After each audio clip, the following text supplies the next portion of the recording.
everyone. This is Tanya from Flying Dog Studio. Thank you so much for joining me as I start a new project going back to the Winsor & Newton watercolor pencil studio set. And this is that curated set.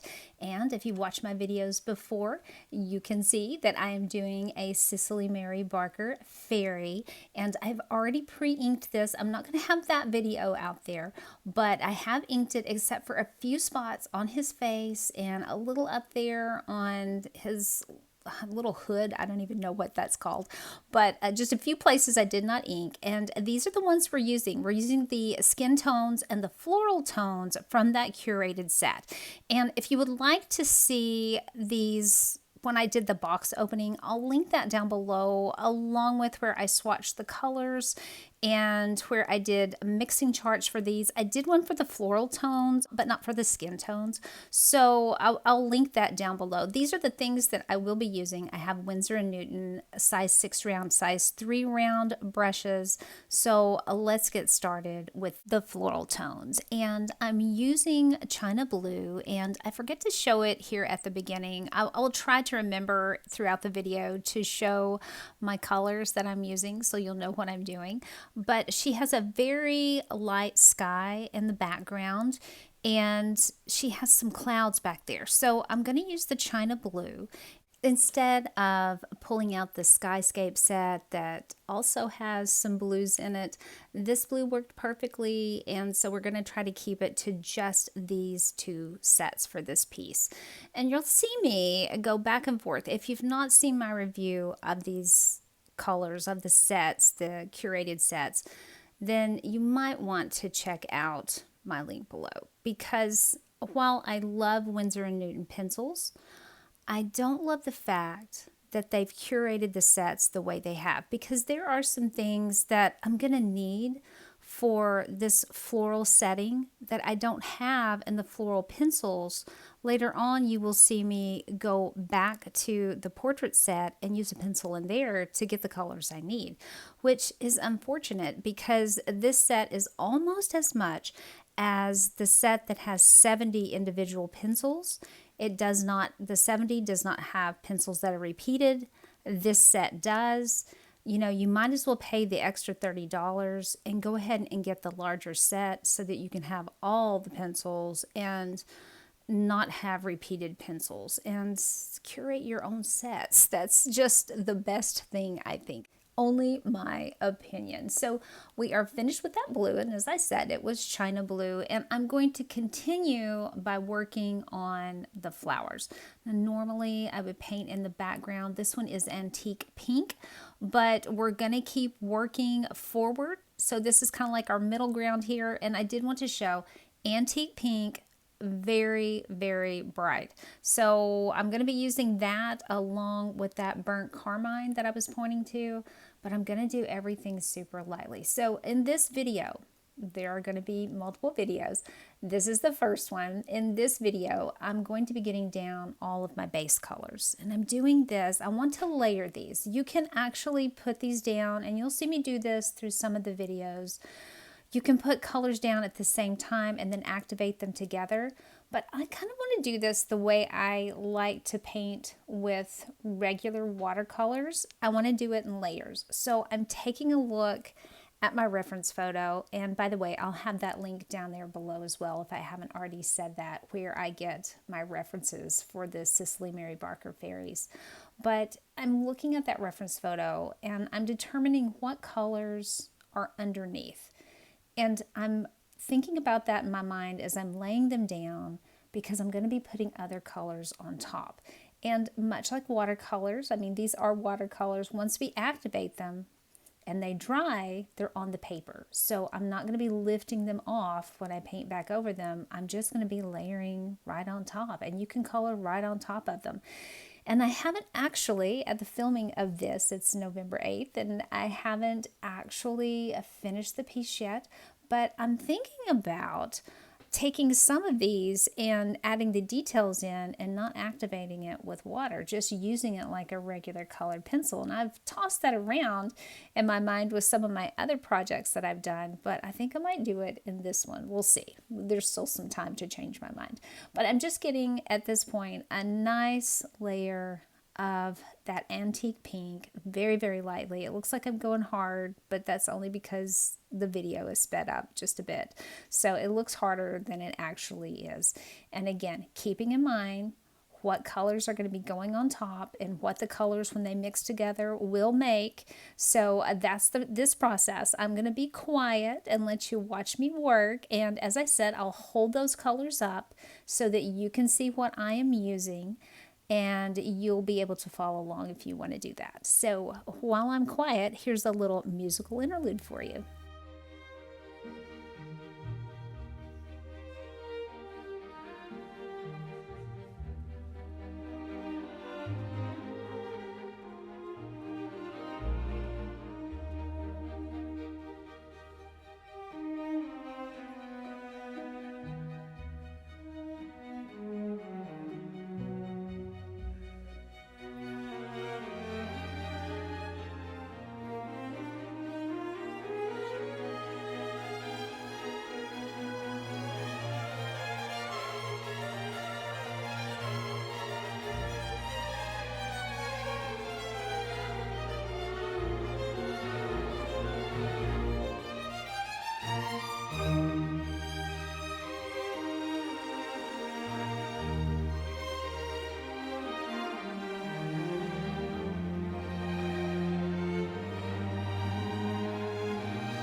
Just a few more touch-ups with the colors that I forgot to get in. You know, I'm going to be doing that throughout the piece here.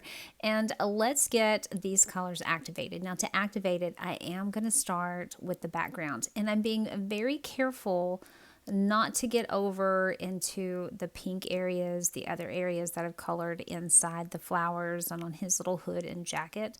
I'm being very careful not to do that. And I'm using the same technique I would use with if I were using Caran d'Ache or any other water-soluble medium like this. I'm doing my brush in kind of a circular motion. If I were doing straight watercolor, I wouldn't be doing a circular motion necessarily, but with these, it kind of helps to activate the pigment.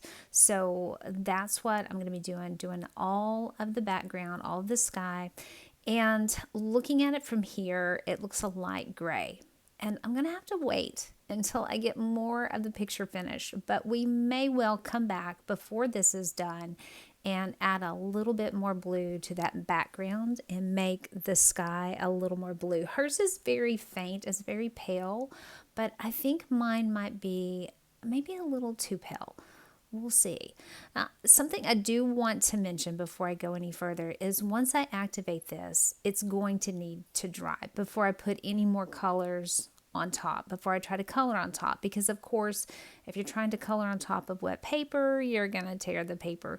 But I do want it completely dry. Even if I were taking the paintbrush and painting from the tip of the pencil, just running the paintbrush over the pencil and coming and applying color. That way you can do that with these as well.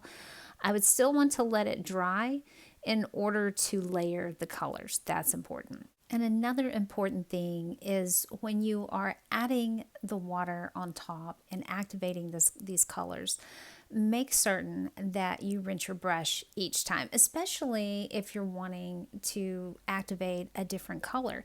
Now, I do have some yellow in here, and you'll see me activate that with my brush and bring it on down into the pink.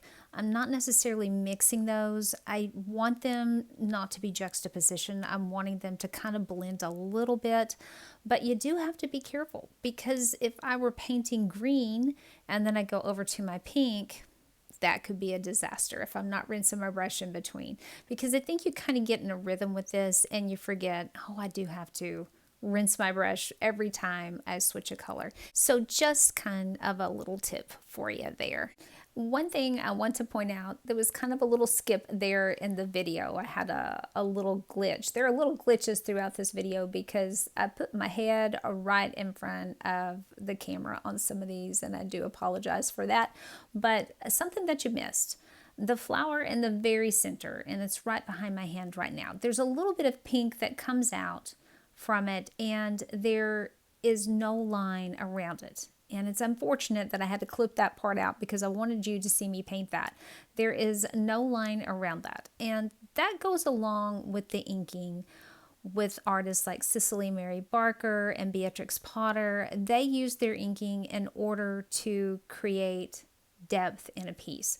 So if something is going far away from us, if it's getting farther away, you see this quite a bit with Cicely Mary Barker's work. She simply will not put a line on it, and that creates distance for us. And the flower, there are parts of the flower that have a thinner line and some that have a thicker line. You'll notice the ones that are thicker are either shadowed or it's coming toward us, especially the little leaves that are coming out from the bottom underneath the fairy. And the fairy, the outside lines of the fairy are much thicker as well. This is just a technique they did with their lining, and they would have probably used a dip pen. The pen that I have, the Pilot Falcon, actually has a flexible nib, and it allows me to bear down a little harder and get a wider line, or I can let up and get a thinner line. I love that pen. I'll put that video down below as well because wonderful pen. I highly recommend that pen. So I'm going to keep activating this, and then I'll hop back on in just a minute and we'll talk some more.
As you can see, I missed putting yellow on that leaf, so I came back and did that.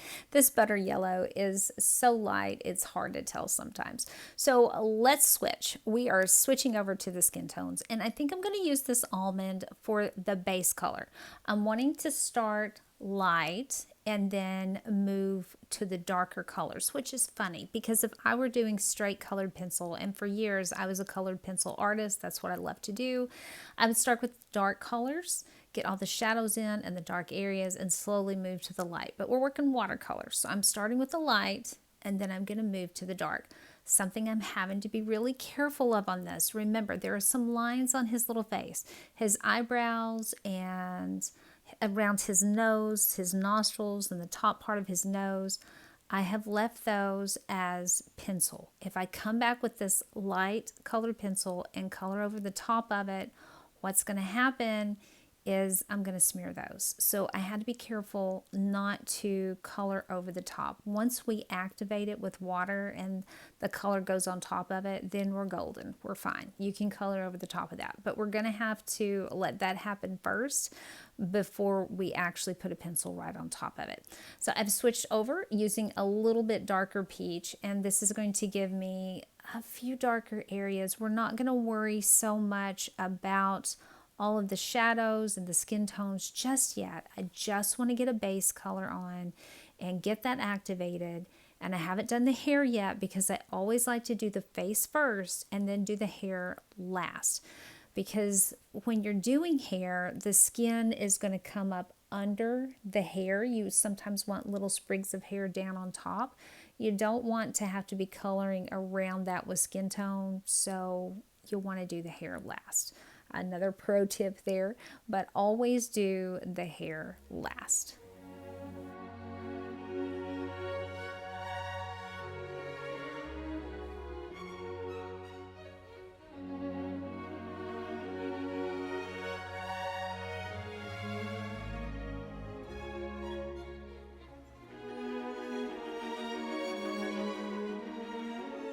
So I'm getting the base color on for the hair, and we're using cocoa for this.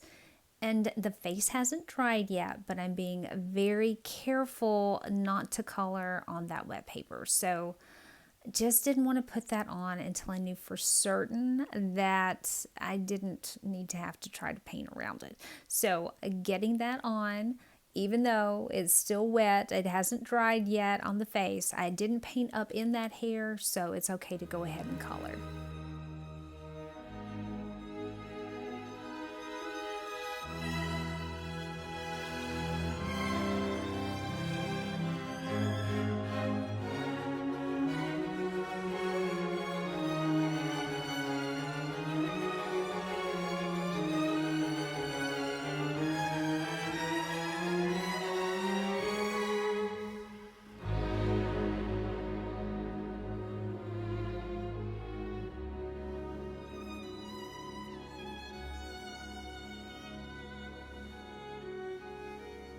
We're gonna switch pencils again back to the florals because I need that antique pink to work on the wings. This is the last little bit we're gonna do before we let everything dry.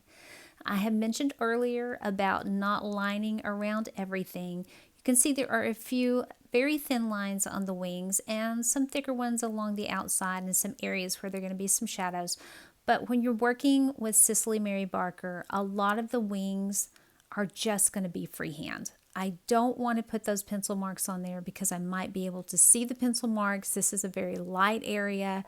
So I'm looking at my reference photo and I'm just painting as I go, taking a look at what she has and then coming back and getting those light colors in there. We're only going to do the pink right now, but in part 2, which hopefully this will be out, hopefully you're watching this on a Sunday and that will be out on a Monday if you're watching them as I am putting them out, then you're going to see me come back and do some other colors on those wings. They're not going to be completely pink wings. If you have made it to the end of the video, thank you so much. If you're new to the channel, I hope you will join us on here. I like to do a lot of these studies and I love to experiment with things. We're always happy to have you here. I do have all the other parts coming up to this. I think there's going to be maybe 3, and I hope you will join me for each of those.